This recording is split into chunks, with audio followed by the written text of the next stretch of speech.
Halo brosis, balik lagi di channel Pawang Design It. Nah kali ini gue mau share tentang gimana caranya agar kita kenalan lebih lanjut dengan keluarga If di Microsoft Excel. Nah kalau di sinetron atau di film ada keluarga Cemara, kalau di Excel itu ada namanya keluarga If. Nah ada beberapa anggota dari If itu sendiri dan turunannya. Nah maka dari itu kita akan kenalan lebih dalam mengenai keluarganya. Namun sebelumnya bantu support channel gue dulu dengan cara like, comment, share, and subscribe channel ini. Oke, nggak usah lama-lama lagi, langsung kita bahas, kuy. Nah, di sini gue udah sediain contoh ya, jadi agar kita mudah untuk memahami dari keluarga if itu sendiri. Nah, yang pertama gue taruh di sheet if sederhana. Jadi kalau sintaks if itu sederhana banget sih brosis. Jadi jika dia misalkan ini, jika referensinya benar, jadi misalkan jika referensi kemudian kondisinya benar, maka dia akan menunjukkan kondisi yang benar. Tapi jika kondisinya salah, maka dia akan menunjukkan jika salah, kayak gitu. Jadi if referensi, koma jika benar, koma jika salah. Ini kondisi-kondisi yang mau ya atau mau ditunjukkan di dalam if itu sendiri. Nah contoh nih yang paling mudah dipahami, jadi gini, jika menang maka dia senang, namun jika tidak menang maka dia sedih. Jadi brosis tinggal ketik di sini jika if ya, jadi semua rumus di Excel kan pasti dimulai dengan sama dengan, jadi sama dengan if buka kurung. Nah di situ langsung muncul logical test, value if true dan value if false. Jadi logical testnya apa atau referensinya tuh gimana. Nah gue mau jika di A2 ini dia sama dengan menang. Nah di sini kenapa gue tadi kasih tanda petik, karena dia teks ya, jadi semua yang mengandung teks itu selalu diawali dengan tanda petik dan diakhiri dengan tanda petik. Jika di A2 ini menang, maka dia hasilnya akan senang gitu. Jadi gue isi senang. Namun jika dia tidak menang, maka dia sedih gitu ya. Setelah tutup kurung di enter, nah karena dia statusnya menang ya, maka dia di situ akan munculnya senang gitu. Karena if A2 sama dengan menang, maka dia senang. Tapi jika dia tidak menang, maka dia sedih. Nah, kemudian kalau kita cek di sel B3 dan 4, B3 dan B4 apakah sama?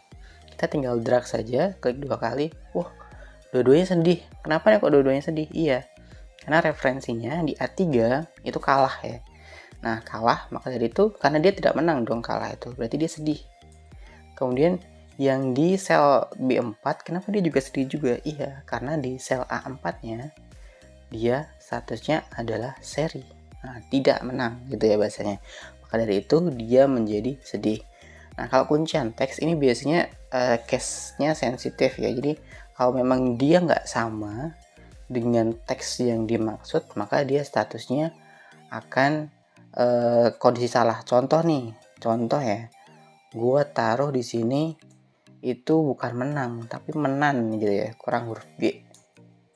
Statusnya tetap sedih brosis. Kenapa? Case-nya sensitif. Jadi ketika teks itu nggak sama, itu akan dianggap sebagai kalau dia ini berbeda kayak gitu. Tapi kalau dia sama persis, dia akan dianggap sebagai value if true ya. Jadi ketika kondisinya dia benar gitu. Jadi brosis harus tentuin banget kondisinya, jangan sampai terjadi typo di sini kalau di if. Nah itu contoh yang pertama. Jadi kalau teks nggak boleh typo banget kayak gitu. Nah tapi kalau pakai referensi itu boleh, maksudnya boleh tuh nanti kita bisa diketahuan ketika salah, maka akan dapat notifikasinya kayak gitu.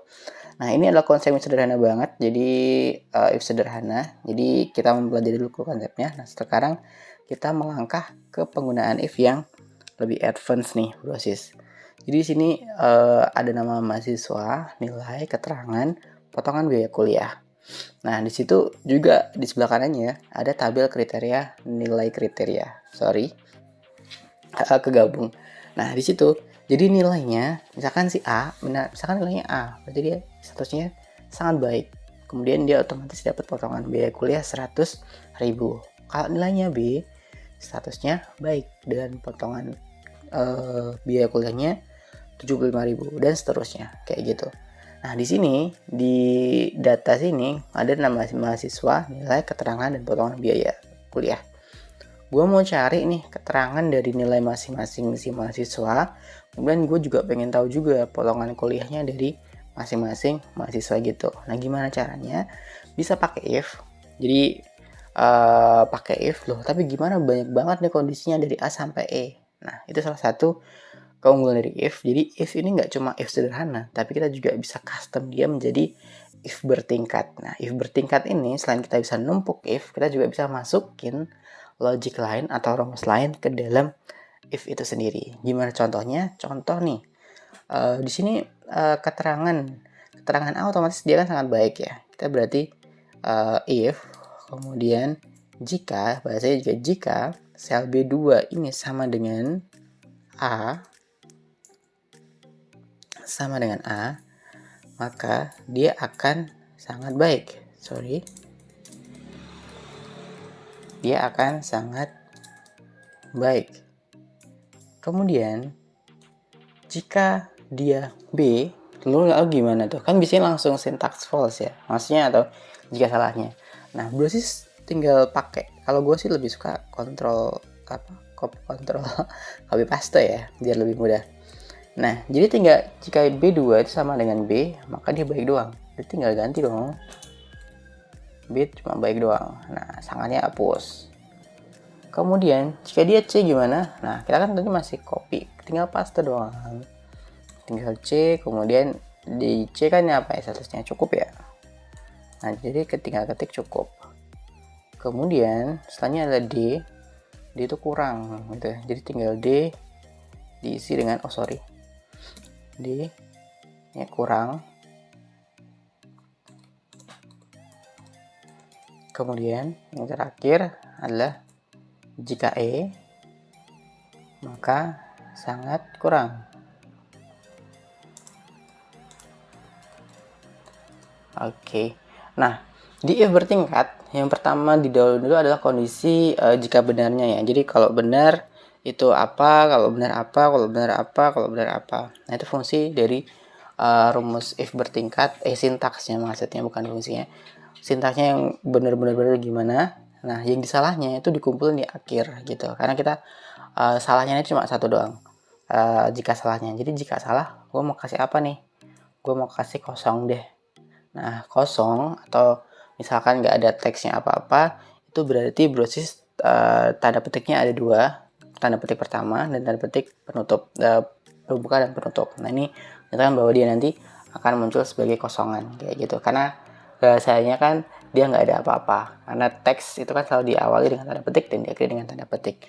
Nah, setelah itu Brosis harus nambahin kurung sejumlah bertingkatnya.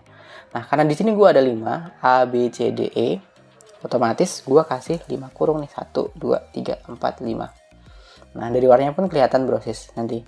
Warna paling ujung itu kalau bisa warna hitam. Nah, biar nanti nggak ada informasi atau notifikasi perbaikan rumusnya kayak gitu. Tapi kalaupun Brosis lupa kasih kurung, nggak apa-apa. Nanti pasti diperbaiki sama Excelnya langsung kayak gitu. Nah, jadi dari rumus ini itu bisa dikatakan bahwa atau bisa dibaca jika B2 sama dengan A sama dengan sangat baik. Kemudian jika di B2 sama dengan B, maka akan jadi baik. Kemudian jika di B2 sama dengan C, maka akan cukup. Kemudian di D2 jika sama dengan di B2 jika sama dengan D, maka dia akan dikasih kurang, maksudnya keterangan kurang. Kemudian jika di B2 itu sama dengan E, ini aku kasih besar dia biar konsisten kayak teman-teman ya, maka dia akan sangat kurang kayak gitu. Jadi dia jika tidak memenuhi kriteria pertama atau di sintaks yang pertama, dia akan langsung melihat, oh kalau nggak A berarti dia cek di B nih. Oh kalau dia bukan B juga dia akan cek di C nih. Kalau dia nilainya bukan C juga dia akan cek di D nih. Tapi kalau C di D juga enggak, dia akan cek di E. Nah, tapi gimana jika E juga enggak gitu kan? Padahal cuma dari A sampai E gitu. Maka dia akan kosongan. Kenapa kosongan? Karena kita setting di sini tadi kosongan kayak gitu. Nah, itu fungsi dari if bertingkat. Ketika kita enter akan keluarnya sangat baik kayak gitu. Kenapa? Karena kita sudah setting kalau dia sangat baik. Kemudian gimana jika yang lain? Tinggal Brosis drag. Nah, di sini langsung kelihatan jika B maka baik, jika C maka cukup, jika D maka kurang, jika E maka sangat kurang. Nah, kemudian di bawahnya pun juga ngikutin sesuai dengan sintaks yang kita bikin atau kondisi yang kita bikin. Kalau di sini dia berarti otomatis kurang dia ya. Kalau di sini A berarti sangat baik, kalau B baik, kalau C cukup gitu. Nah itulah fungsi dari if bertingkat. Jadi dia memberikan apa ya? Dia dynamic banget. Dia bisa membaca atau memberikan kondisi sesuai dengan kriteria yang kita kasih, kayak gitu, kriteria atau referensi yang kita kasih. Nah selanjutnya gue mau nih lihat potongan biaya kuliahnya dari si Muhammad Ma'ruf sampai si Lutfi Arsyad. Nah gimana caranya? Nah selain if, kita bisa kumpulin jika if gini maka, kemudian if jika gitu kan. Jadi biasanya if A maka bagaimana, jika if B maka gimana, jika if ini maka gimana, kayak yang saya setting barusan di kolom C ini. Nah selain itu kita juga bisa kombinasikan dia dengan rumus lain. Gimana maksudnya? Jadi gini, gue mau cari biaya potongan kuliah gitu. Nah potongan kuliah itu kan ada di sini nih, langsung kelihatan. Kalau A maka dapat potongan 100, kalau B maka dapat potongan 75, kalau C maka dapat potongan 50. Gue bisa kombinasikan antara if dan juga VLOOKUP gitu.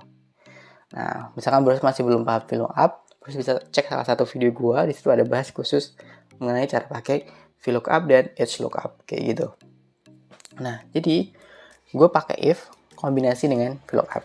Pertama gue ketik if, kemudian nah, jika di sini di B2 itu tidak sama dengan kosong, jadi ketika ada isinya maksudnya tidak sama dengan kosong, maka VLOOKUP-kan dong yang A ini pakai data yang di sini, gitu bahasanya. Oke, jangan lupa kalau VLOOKUP lebih aman itu di F4 atau dikasih dolar atau diabsolutkan untuk referensi agar dia referensinya tidak bergeser. 3, 1, 2, 3, jadi kolom yang ketiga ya. Kemudian isi false karena gue maunya case sensitif dia harus sama banget kayak gitu. Jika B2 tidak sama dengan kosong, maka VLOOKUP-kan. Tapi jika kosong gimana? Kalau kosong, kosongin aja gitu biasanya. Tutup kurung, enter. Oh, karena dia A, otomatis dia dapat potongan 100.000. Bener nih berarti rumusnya. Kemudian gimana jika yang lainnya? Apakah kita perlu ngetik satu-satu gitu? Nggak perlu Brosis. Jadi Brosis bisa langsung double klik di tanda plus di sini. Double klik, tak, otomatis dia akan langsung muncul, akan rumusnya langsung melihat. Nah di sini, jadi dia akan ikut B3, kemudian dia di bawahnya juga akan jadi B4. Jadi rumusnya akan ikutin. Nah contoh jika kosong gimana nih? Tadi kan fungsinya if itu jika tidak kosong, tapi kalau kosong gimana? Nah contoh nih kan di di B17 kan kosong ya. Nah gue mau coba tarik nih di B17, apakah hasilnya ada? Hasilnya akan kosong. Meskipun dia ada rumus nih Brosis ya. Ada rumus, tapi karena di B17 ini kosong, maka dia tidak akan ada hasilnya. Karena kita setting dia kosongan kayak gitu. Jadi itu fungsi dari if ya. Jadi selain if bertingkat, kita bisa melakukan if sampai beberapa. Kita juga bisa kombinasikan if itu dengan rumus yang lain. Nah, contoh di sini gue kombinasikan if dengan VLOOKUP kayak gitu. Nah selanjutnya itu ada if error. Nah if error ini juga turunan dari if. Jika tadi di if itu sintaksnya ada referensi ya, if referensi, kemudian jika benar, kemudian jika salah gitu. Nah kalau di if error itu nggak perlu pakai referensi. Jadi dia langsung jika kondisinya tidak benar atau jika kondisinya salah, dia akan langsung ngasih notifikasi salahnya kayak gitu. Contohnya nih, gue mau pakai, gue implementasikan ya rumusnya if error. Kemudian gue mau tahu rasio antara kuota dan unit terjual. Jadi gue bagi antara kuotanya dengan unit terjualnya. Rasionya berapa? Nah kemudian jika hasilnya error, entah itu div by O, jadi div garing O dari 0 maksudnya, kemudian atau pagar N garing A gitu ya, itu dia akan statusnya gimana? Berarti akan statusnya perlu perbaikan. Kalau gue bikin misalkan di statusnya itu perlu perbaikan. Jadi kalau statusnya salah berarti itu perlu perbaikan. Jangan lupa pakai tanda petik pembuka dan tanda petik penutup karena di statusnya sebagai teks. Kemudian tutup kurung, enter. Oh, rasionya ternyata 600% nih. 600% adalah rasio dari pada bulan Januari. Lalu pada bulan-bulan selanjutnya bagaimana? Tinggal browse, double klik gitu. Nah, oh, di Februari kok perlu perbaikan. Kenapa nih? Iya. Karena kalau browse misalkan coba cek ya. 55 dibagi dengan 0, statusnya akan div by O atau dia dibagi dengan 0. Otomatis dia statusnya sebagai salah. Nah, kalau di if error ini status salahnya kita bisa custom sama kayak dengan if tadi. Nah, tapi dia nggak perlu referensi bahwa jika ini sama dengan ini atau jika ini salah. Nah, dia langsung oh salah nih, gue langsung kasih gitu. Itu fungsi dari if error. Jadi dia nggak perlu referensi, dia langsung melihat apakah hasil penjumlahan atau hasil operasi di kriteria sebelumnya atau di kriteria B3C3 ini salah. Jika dia salah, maka dia akan langsung masuk ke bagian sintaks jika salahnya. Tapi jika dia benar, maka dia akan langsung menunjukkan hasil operasi jika benar. Contoh yang benar itu ada di Januari. 200 bagi 35 itu benar. Nah, maka dia akan muncullah hasil perhitungan yang benar. Kayak gitu. Nah, sama dengan di March. Kenapa di March ini kok salah? Kok 0%? Padahal kan dia ada yang kosong. Bukan salah ya, dia 0%. Iya, karena sel yang kosong itu dianggap bernilai sebagai 0. Dan 0 ketika dibagi 23 hasilnya adalah 0. Jadi dia tidak salah. Dia akan menunjukkan 0%. Kayak gitu. Kemudian di Mei, kenapa dia juga salah? Karena dia dibagi dengan 0. Jadi sesuatu yang dibagi dengan 0 itu kan pasti salah ya. Karena tidak terhingga jawabannya. Maka dari itu statusnya akan masuk di sintaks yang salah. Kayak gitu brosis. Jadi fungsi dari if error, jika dia tidak benar, maka dia langsung lari ke bagian sintaks yang salah. Kayak gitu. Nah, ada satu temannya lagi dari if error, yaitu if nah. Wah, apaan ini if nah? Jadi kalau if error tadi dia semuanya ya. Jadi NA, kemudian div, kemudian dan sebagainya. Itu dia kasihnya langsung ke sintaks yang error. Tapi kalau if nah, dia hanya memberikan notifikasi, jadi dia langsung dilarikan ke sintaks yang error apa dia kesalahannya adalah dalam bentuk NA gitu. Jadi kalau if error itu semua jenis kesalahan dia akan langsung larikan ke sintaks yang salah. Tapi kalau if nah, dia hanya melarikan ke bagian yang NA saja. Contohnya kalau di sini penggunaan if nah ya. Jadi gue contohin dulu if nah. Udah klik di if nah. Kemudian gue VLOOKUP nih. Gue VLOOKUP kan di kode pos. Jadi niatnya gue mau cari kode pos dari kelurahan yang di kolom H ini. Dari kolom A sampai E gitu. Nah, karena gue ambilnya kelurahan, jadi otomatis gue pakai di 2 sampai E11. Kemudian jangan lupa di ini apa?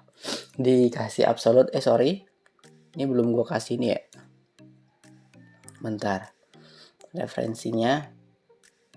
Oke, kemudian gue kasih koma. Nah, untuk separator disesuaikan dengan laptop atau PC masing-masing yang proses punya ya, karena ada yang koma, ada juga yang titik koma. Nah, setelah itu karena dia ada di 2, ada gua kasih 2, kemudian false agar dia memang benar-benar kondisinya case sensitive.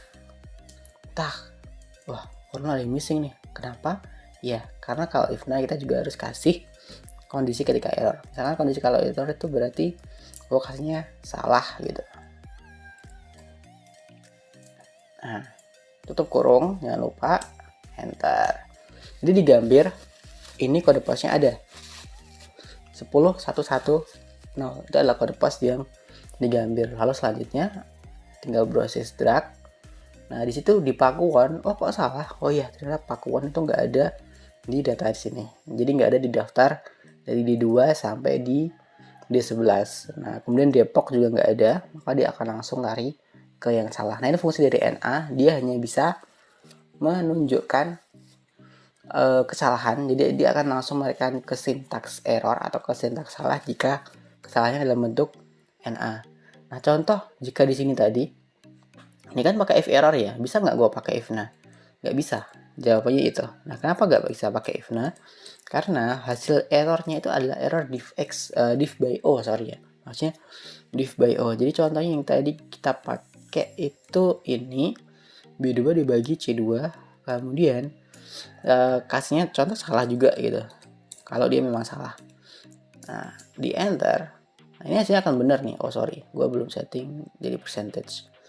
Nah, ketika gue drag, dia statusnya akan div by no ya. Jadi divided by no. Kenapa?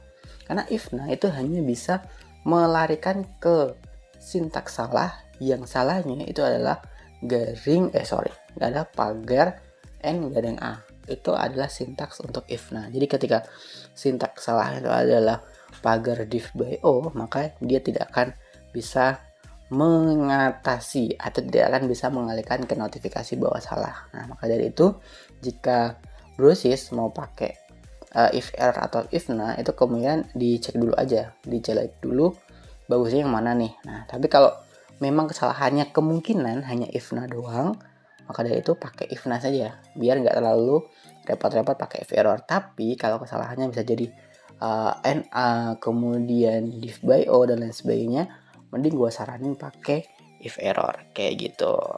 Mudah banget kan? Nah, kalau misalkan bos masih pusing, bingung, bisa langsung komen di bawah. Nanti gue bantu untuk jawab gimana cara mengatasi kebingungan tersebut. Oke, sekian video gue kali ini. Sampai ketemu di video-video selanjutnya. Salam decided. Thank you banyak Brosis udah nonton video tadi. Agar nggak ketinggalan video-video yang lain, bantu subscribe, like, comment, and share. Nah, kalau butuh tutorial sesuai request, bisa langsung komen di bawah. Salam Desainit!